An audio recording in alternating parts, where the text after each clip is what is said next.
Question की तरफ बढ़ते हैं। क्वेश्चन बिल्कुल वैसा ही है जैसे हमने पहले क्वेश्चन नंबर 4 सॉल्व किया था, वैसा ही क्वेश्चन नंबर 5 है। और जैसे हमने क्वेश्चन नंबर 3 सॉल्व किया था, क्वेश्चन नंबर 3 का पार्ट 3 और 4 सॉल्व किया था, वैसे ही बिल्कुल है। बस आपको लॉज ऑफ एक्सपोनेंट्स का पता होना चाहिए और थोड़ी सी आइडेंटिटीज इस क्वेश्चन में अप्लाई होंगी। तो ए पी, सबसे पहले था हमारे पास A P divide by A Q whole की power P plus Q dot, यानी मल्टीप्लाई हो रहा है a by A R, A Q by A R whole की power Q plus R divide by 5 A P dot A R bracket close P minus R. a is not equal to 0, ये सब कुछ given था। उन्होंने कहा कि a 0 के बराबर नहीं है। ये आप एक्स्ट्रा इन्फॉर्मेशन है, आप इसको छोड़ भी सकते हैं। तो अब हम क्वेश्चन को सॉल्व करेंगे। तो मैंने क्या किया है, ए पी मल्टीप्लाई, यहाँ डिवाइड हो रहा था, ऊपर जाके मल्टीप्लाई हो जाएगा तो ए माइनस क्यू हो जाएगा, क्योंकि पॉजिटिव क्यू है तो minus Q. P plus Q R as it is, P plus Q as it is dot A Q, और नीचे वाला मल्टीप्लाई हो, डिवाइड हो रहा था, ऊपर आके मल्टीप्लाई हुआ तो मल्टीप्लाई का साइन लगा दिया।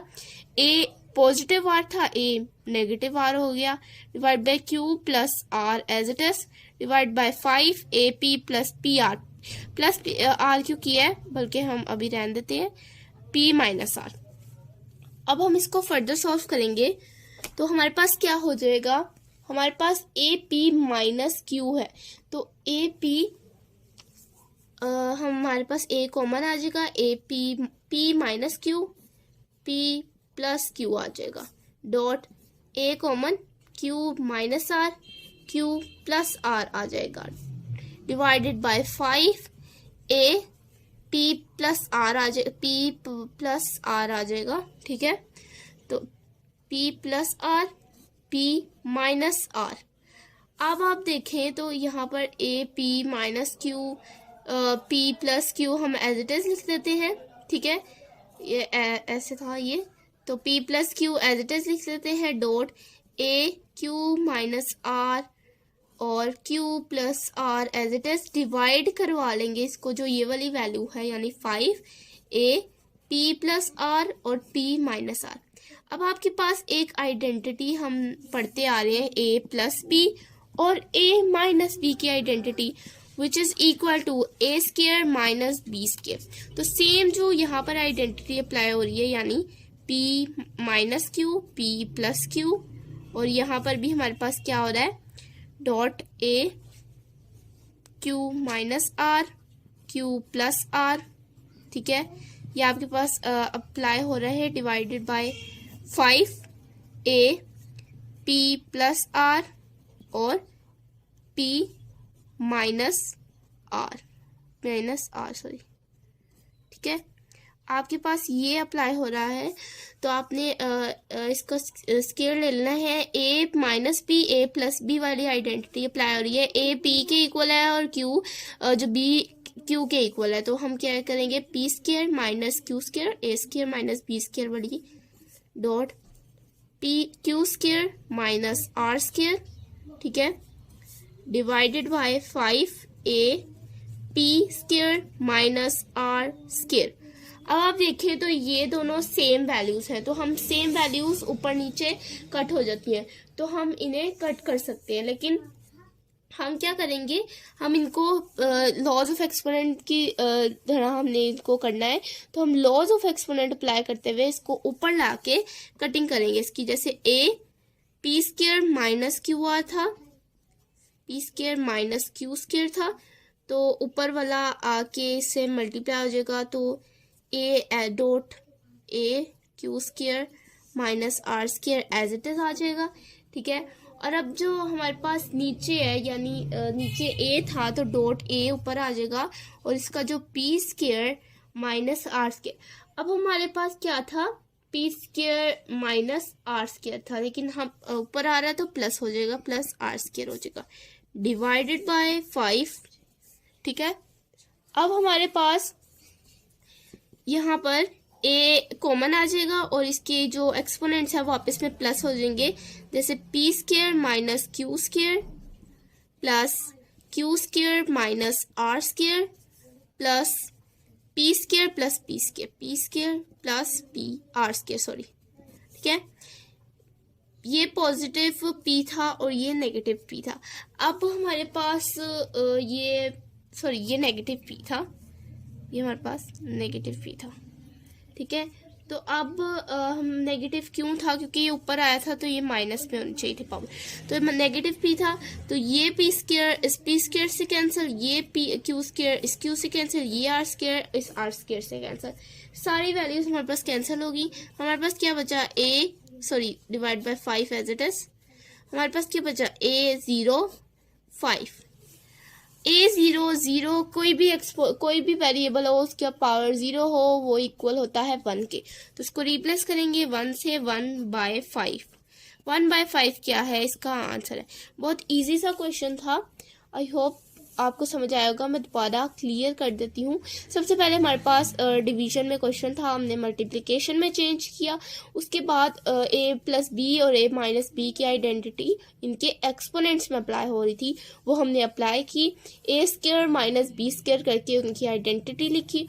उसके बाद हमारे पास जो नीचे A था, नीचे भी A था और ऊपर भी A था, तो हमने A को ऊपर लाके जो है तीनों को सेम कर दिया, तो तीनों को हमने कॉमन ले लिया और जो इनके एक्सपोनेंट्स है इनको आपस में ऐड कर दिया। उसके बाद हमारे पास A की पावर 0 बची, डिवाइड बाय 5 किया, तो A की पावर 0 जब होती है तो वो किसके इक्वल होता है, 1 के। तो हमने यहाँ पर आपको बता भी दिया, रेफरेंस आप देना चाहें तो आप दे सकते हैं। रेफरेंस दे के हमने 1 से रिप्लेस किया, 1/5 हमारा आंसर आ गया। 6 है हमारे पास A² by A L plus M, ऊपर L है, A² M A M plus N, A² N A N plus L। अब यहाँ पर हमारे पास जो है ये 2M के साथ है और ये 2N के साथ है और ये 2L के साथ है, ठीक है। तो ये आप जरा कर लें, ठीक है। यानी ये जो ये तीनों के पास 2 है और तीनों क्या है, L M N, तो तीनों के एक्सपोनेंट्स है, ठीक है। तो यहाँ हम इसको सॉल्व करते हैं। इसको हम कैसे सॉल्व करेंगे, A है, नीचे भी A है, यहाँ भी A है, यहाँ भी A है, यहाँ भी A है। या हम क्या करेंगे, सबसे पहले ये जो नीचे A है इसको ऊपर ले आएंगे, क्योंकि A है सेम जो है हमारे पास वेरिएबल है, तो इनके एक्सपोनेंट आपस में ऐड हो जाएंगे। तो A 2L माइनस ऊपर आएगा तो ये माइनस हो जाएगा, ठीक है। तो -L माइनस M। उसके बाद हमारे पास क्या आ जाएगा, यहाँ भी A 2M, ये M प्लस N ऊपर आएगा तो -M माइनस N बन जाएगा। उसके बाद है हमारे पास A 2N minus N minus L। अब यहाँ हमारे पास 2L, जब L में से माइनस करेंगे तो L बच जाएगा, पॉजिटिव L, क्योंकि पॉजिटिव 2L ग्रेटर वैल्यू थी। उसके बाद हमारे पास क्या है, M है, तो M हमारे पास क्या आ जाएगा, M हमारे पास हो जाएगा M माइनस M हो जाएगा। और यहाँ हमारे पास 2M minus M minus N है, तो A M माइनस N हो जाएगा, क्योंकि 2M माइनस सब्ट्रैक्ट करेंगे माइनस, 2M में से हम सब्ट्रैक्ट करेंगे माइनस। अब हमारे पास A 2N में से माइनस करेंगे N, तो N माइनस L आ जाएगा। अब हमारे पास L minus M, M minus N और N माइनस L बचा है। अब तीनों की आप देख सकते हैं कि तीनों के हमारे पास क्या है, तीनों के वेरिएबल्स सेम है हमारे पास, तो तीनों के एक्सपोनेंट्स आपस में ऐड हो जाएंगे। L माइनस M के एक्सपोनेंट में ऐड हो जाएगा M माइनस N और प्लस N माइनस L। ये L इस माइनस L से कैंसिल हो जाएगा, ये N इस N से और ये M इस M से। बचेगा क्या, A0। हम रेफरेंस देंगे कि कोई भी ऐसा variable x0 is equal to 1, किसी भी वेरिएबल की अगर एक्सपोनेंट 0 है तो वो 1 की इक्वल होता है, तो हमारे पास हो जाएगा 1 आंसर। आई होप इस क्वेश्चन पॉइंट यू क्लियर। अगर आपको ये क्वेश्चन ज़रा सा भी डिफिकल्ट लगता है तो आप पहले लॉज ऑफ एक्सपोनेंट अपने क्लियर करें, क्योंकि इससे इजी क्वेश्चन कोई नहीं है रिव्यू एक्सरसाइज में। और क्वेश्चन नंबर 7 भी बहुत इजी है। क्वेश्चन नंबर 7 है AL divide by AM under root 3 multiply by AM divide by AN under root to the index 3 AN divide by AL under root to the index 3। अब मैंने इसको exponential form में change कर दिया। सबसे पहले मैंने इन तीनों पे 1/3 लगा दिया, क्योंकि 3 इसके इंडेक्स थे, वो तो 1/3 हो। तो उसके बाद फिर मैंने क्या किया, यहाँ पर ये ए दोनों ए थे, तो ऊपर आके ये -m हो गया, ये ऊपर आके -n हो गया, और ये ऊपर आके -l हो गया।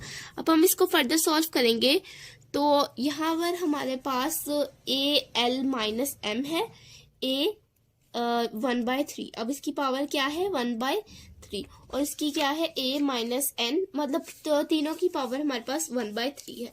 तो हम लॉज ऑफ एक्सपोनेंट अप्लाई करेंगे। लॉज ऑफ एक्सपोनेंट क्या था कि अंदर वाले एक्सपोनेंट बाहर वाली वैल्यू के साथ मल्टीप्लाई होंगे, बाहर वाली होल की पावर के साथ मल्टीप्लाई होंगे। तो m multiply by 1/3 minus n multiply by 1/3, ठीक है। ये ब्रैकेट में कर देती हूँ ताकि आपको क्लियर हो। और यहाँ भी an मल्टीप्लाई बाय 1/3 और माइनस l मल्टीप्लाई बाय 1/3। अब यहाँ पर हमारे पास क्या बन जाएगा, L/3 multiply by minus m/3, ठीक है, multiply by A m/3 minus n/3 A n/3 minus l/3। अब हमारे पास तीनों A हैं, तो इनकी जो एक्सपोनेंट्स हैं वो आपस में क्या हो जाएंगे। मैं इसको देखिए यहाँ पर हमारे पास L/3 है, तो मैं इसको L/ऐसे 3 लिख देती हूँ ताकि स्पेस में ये एडजस्ट हो, या बल्कि हम इसको इनके एक्सपोनेंट्स को क्लियरली बड़ा करके ऐसे लिख लेते हैं।